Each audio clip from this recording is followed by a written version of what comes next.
Assalamualaikum warahmatullahi wabarakatuh. Kami di sini ingin menjelaskan materi tentang stem cell. Tapi sebelum itu saya akan men-share screen dulu materinya.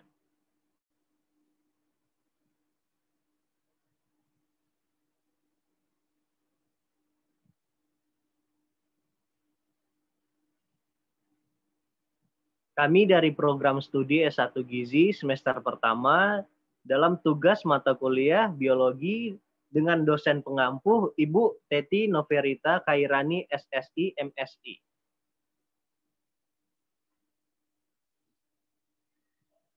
Saya sendiri sebagai moderator Wahyu Hidayat, beranggotakan ada Wardina Syafia, ada Weni Zunitasari, ada Widya Febrianti, ada Wilda Aprilia Zega, dan ada Winda Sonia Lubis.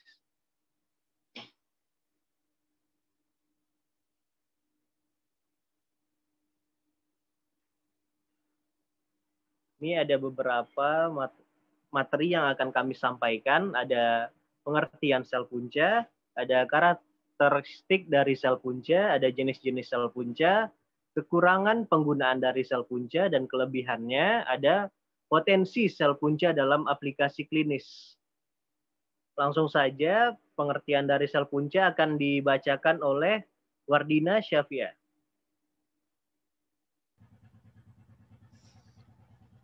Baiklah, di sini saya akan menjelaskan tentang apa pengertian dari sel punca atau stem cell.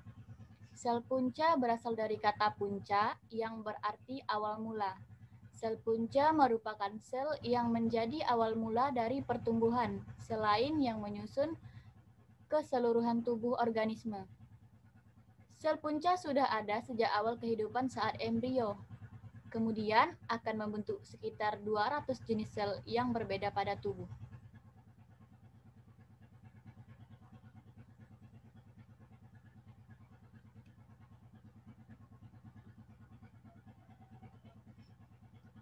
Karakteristik dari sel punca memiliki ciri-ciri khas antara lain, 1. Belum berdiferensiasi, sehingga belum memiliki bentuk dan fungsi yang spesifik layaknya sel-sel lain yang menyusun organ tubuh. Yang kedua, mampu memperbanyak diri, yaitu dengan cara bereplikasi untuk menghasilkan sel-sel yang berkarakteristik, sama dengan sel induknya. Dan yang ketiga, dapat berdiferensiasi menjadi lebih dari satu jenis sel. Sel punca bersifat pluripoten atau multipoten, bergantung pada jenis sel tersebut, di mana pluripoten adalah kemampuan sel untuk berdiferensiasi menjadi sel tubuh apapun yang berasal dari ketiga lapisan embrional, ektoderm, mesoderm, dan endoderm. Sedangkan multipoten adalah kemampuan sel untuk berdiferensiasi hanya menjadi beberapa jenis sel yang biasanya berada dalam suatu golongan, misalnya sistem saraf atau sistem hematopoietik atau pembekuan darah. Selanjutnya, jenis sel punca akan dijelaskan oleh Weni Zunitasari. Jenis sel punca. Berdasarkan tingkat maturasi, sel punca dibedakan menjadi dua jenis, yaitu sel punca embrionik dan sel punca dewasa. Berdasarkan kemampuannya untuk berdiferensiasi, sel punca dikelompokkan menjadi totipoten, pluripoten, multipoten, dan unipoten.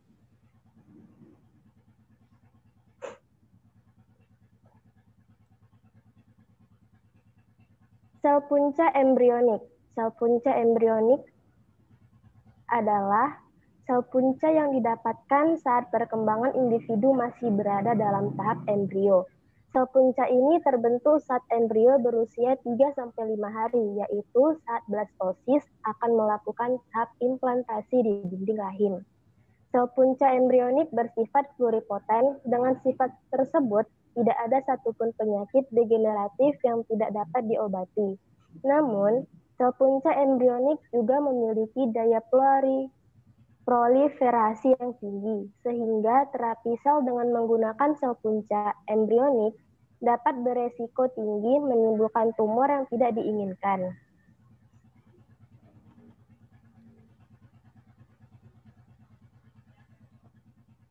Sel punca dewasa. Sel punca dewasa adalah sel punca yang ditemukan di antara sel-sel lainnya yang telah berdiferensiasi dalam suatu jaringan dewasa. Sel-sel tersebut belum berdiferensiasi atau dalam keadaan inaktif. Sel punca dewasa bersifat multipoten yang hanya mampu berdiferensiasi menjadi beberapa jenis sel yang segolongan. Kemampuan berdiferensiasi sel punca dewasa lebih rendah dibandingkan dengan sel embrionik. Selanjutnya, contoh dari sel punca dewasa akan dibacakan oleh Widya Febrianti. Contoh sel punca dewasa antara lain sel punca hematopoietik berdiferensiasi menjadi seluruh sel seperti eritrosit, trombosit, limfosit B, dan limfosit T. Yang kedua, sel punca jaringan saraf berdiferensiasi menjadi 3 jenis saraf utama. Yang ketiga, sel punca jaringan kulit berdiferensiasi menjadi keratinosit dan sel-sel lapisan epidermis kulit. Yang keempat, sel punca mesenkimal berdiferensiasi menjadi osteosit, kondrosit, adiposit, dan sel jaringan ikat. Yang kelima, sel punca jantung berdiferensiasi menjadi 3 jenis sel jantung utama, endotel, kardimiosit, dan sel otot polos.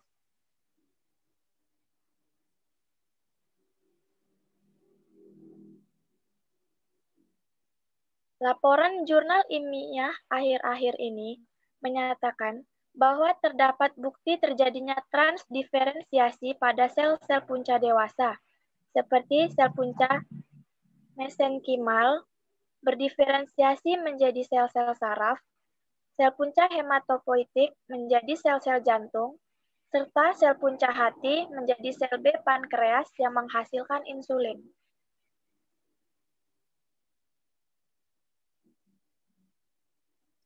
Yang pertama, totipoten, yaitu sel punca yang dapat berdiferensiasi menjadi semua jenis sel, yang termasuk dalam sel punca totipoten adalah zigot dan morula.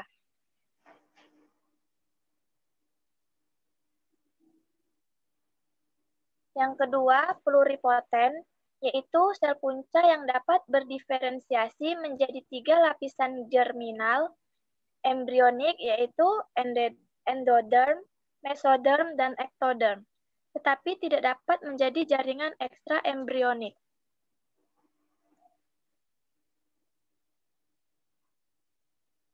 Yang ketiga yaitu multipoten, yaitu sel punca yang dapat berdiferensiasi menjadi misalnya sel punca hemopoietik yang terdapat pada sumsum tulang yang mempunyai kemampuan untuk berdiferensiasi menjadi berbagai jenis sel yang terdapat di dalam darah seperti eritrosit, leukosit, dan trombosit.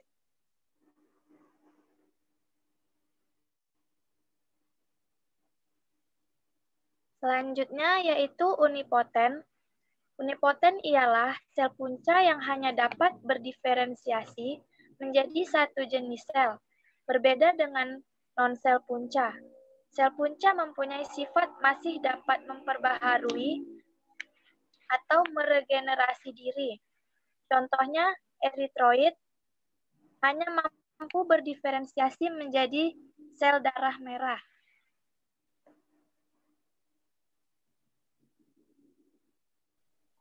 Selanjutnya, kelebihan dan kekurangan penggunaan sel punca akan dibacakan oleh Wilda Aprilia Zega. Kelebihan dan kekurangan pengguna sel punca. Kelebihan penggunaan sel induk embrionik antara lain: A. Mudah didapatkan, biasanya mudah diperoleh dari klinik fertilitas. B. Bersifat pluripoten, artinya mempunyai kemampuan untuk berdiferensiasi menjadi berbagai macam sel yang merupakan turunan ketiga lapisan germinal. C. vital artinya dapat berumur panjang sehingga dapat memperbanyak diri ratusan kali pada media kultur. D. Reaksi penolakan pada imunitas rendah. Kekurangan penggunaan sel induk embrionik adalah A. Dapat bersifat karsinogenik, artinya setiap terkontaminasi dengan sel yang tidak berdiferensiasi dapat menimbulkan kanker. B. Selalu bersifat alogenik, yaitu sel induk yang diambil berasal dari sel pendonor yang cocok. C. Secara kode etik masih kontroversial, di mana yang menjadi kontroversi dalam pengguna stem cell embrio yakni sumber sel tersebut atau embrio.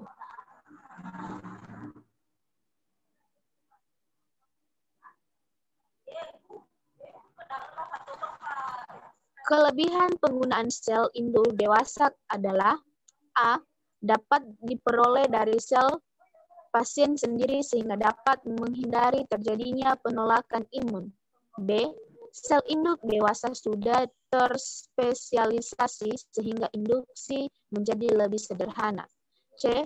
Penggunaan sel induk dewasa ini tidak terlalu menimbulkan problem etika.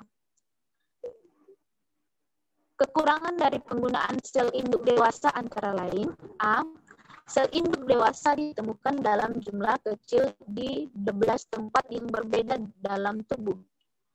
Misalnya otak, darah, kornea, retina, jantung, lemak, kulit, daerah gigi, pembuluh darah, pada sumsum, tulang belakang, otot tengkorak, dan usus. B. Masa hidupnya tidak selama sel induk embrionik.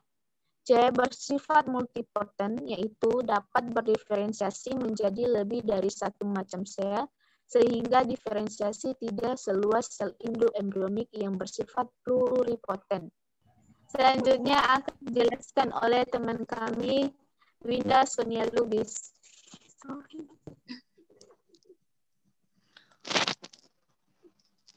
Potensi sel punca dalam aplikasi klinis.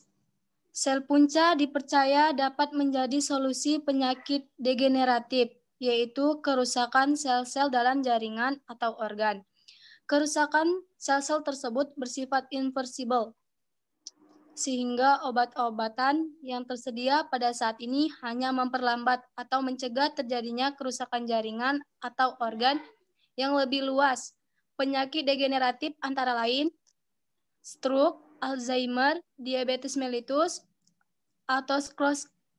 aterosklerosis, infark miokard.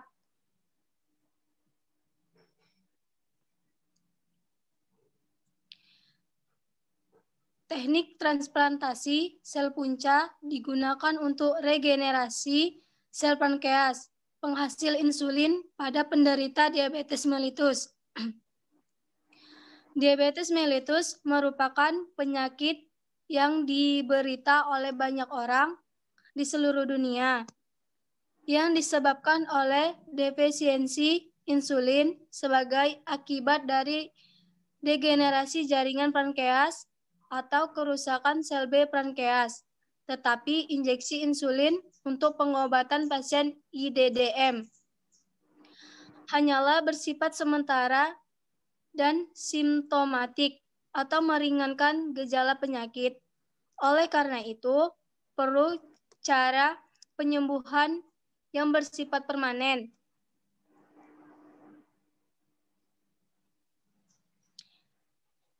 Teknik transplantasi sel punca secara umum yang digunakan untuk regenerasi sel pankreas penghasil insulin adalah sebagai berikut. 1. Sel punca yang akan digunakan untuk regenerasi pankreas dikultur hingga jumlahnya mencukupi. 2. Sel punca yang telah tersedia diinjeksikan langsung ke dalam pembuluh darah atau didiferensiasikan terlebih dahulu menjadi sel pankreas. 3. Sel punca yang telah berdiferensiasi menjadi sel B pankreas transplantasi ke organ hati. Baik, terima kasih. Selanjutnya saya kembalikan lagi kepada host.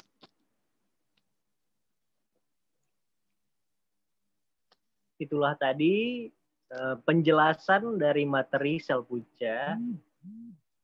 Nanti apabila ada kawan-kawan yang ingin bertanya, kita buka sesi pertanyaannya di grup WA saja.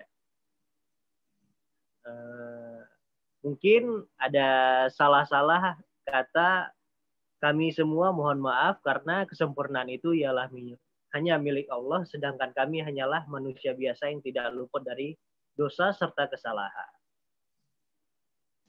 Sekianlah persentase dari kami. Wabillahi taufiq wal hidayah. Wassalamualaikum warahmatullahi wabarakatuh.